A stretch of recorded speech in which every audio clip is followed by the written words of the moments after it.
Hi, I'm Barbara Chandler. Hi, I'm Peter Schreier. And welcome to Storytellers 18. See through our eyes.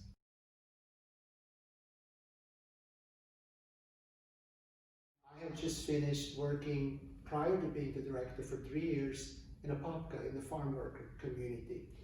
And did a really big exhibit, all involving kids, an exhibit that then traveled around the state that was seen by thousands and thousands of people. And I saw the impactfulness of the power when photographs and stories about a community are not collected or told by an outsider, but actually from someone within. So I had initially worked with senior staff photographers at the Orlando Sentinel with George Skeen. He did the very, very first one. And I don't remember exactly how he came out, but I want to credit him for coming up with the term storytellers, right? And he did a couple, and then Angela Peterson, who was also a staff photographer at the Sentinel. She's no longer in Central Florida, unfortunately. She was the second teacher, and then after that, it was Creole faculty who started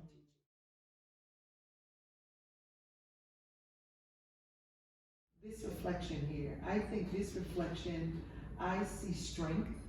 I see a growing child looking into the streets of what looks like an older building, but is also still very functional.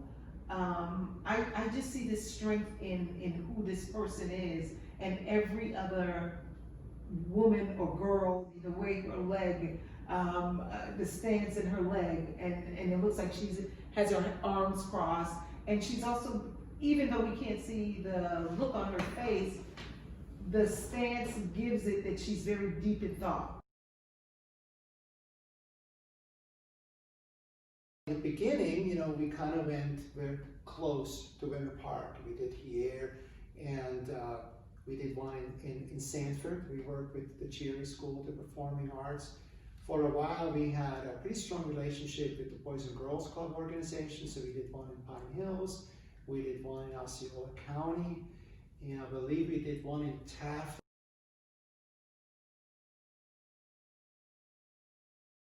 So 3 years ago, I thought, I don't have a teacher.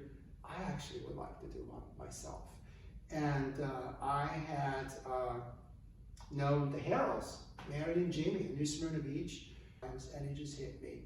This would be just a dream location to do this. And of course, him and his organization, they, totally went for it, And it was a big effort because it was a lot of 100-mile round-trip trips to New Smyrna Beach. And then while I was teaching there, a lady from DeLand showed up one day in the classroom, and she was a board member from Mary's Museum.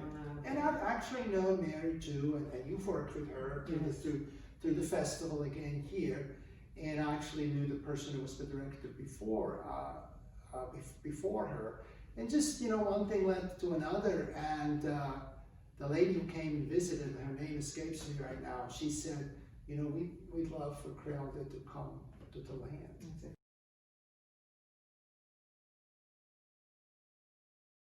When I think over the previous storytellers, Paramore, Sanford, I see a lot of the commonality of what's important in the African American community, the churches, just community shops, community stores, and most of all the people. There's always the intergenerational connection. And I think that speaks volumes. On every field trip we met, there were people that drove by. Who somebody in my group knew. And always a car would stop, a window would be rolled down. That's how that photograph was. What I've seen as a parallel in a lot of the communities that we work in is that, sadly, I think the young residents in those communities often have an image of their own community that's not actually entirely created by them, but sometimes by the outside world, and a lot of times by mass media, And a lot of those communities, not so much the land, Bob, this is such a historic town, but it's like, think like Paramore, Yes. for example. Yes. What is it you typically hear about Paramore? It's in the news. It's Yes. sensationalism. Yes. It's negative things That's right. a lot of times, which completely disregards the families and the people that That's are right. there and the parallels they have with people everywhere. That's right. And the kids grow up in all of this, Mhm. and it limits Mhm. them in their view of who they are and what is home. That's right. That's right.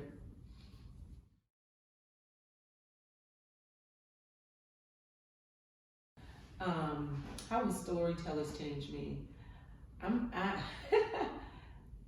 It makes me realize the simple things. Again, from a teenage perspective, what is important to them. And again, it was one of those was the Paramore community. One of the images, and I have seen the sign on driving down Paramore.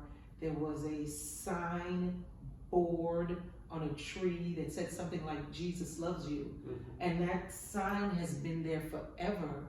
So again, it is for me, it's noticing the simple things that's right in your community. I think in this, the world of glitz and glamour, we're always looking for the next shiny thing, not realizing The bigger and newer one. the bigger and newer one, not realizing it's the simplicity of our neighborhoods that really keep us close to them. Remember the flower shop? The flower photographs shop, of the Hurley's, that's flower right, shop, that's Hurley's right. in Paramore. Paramore. Mm-hmm.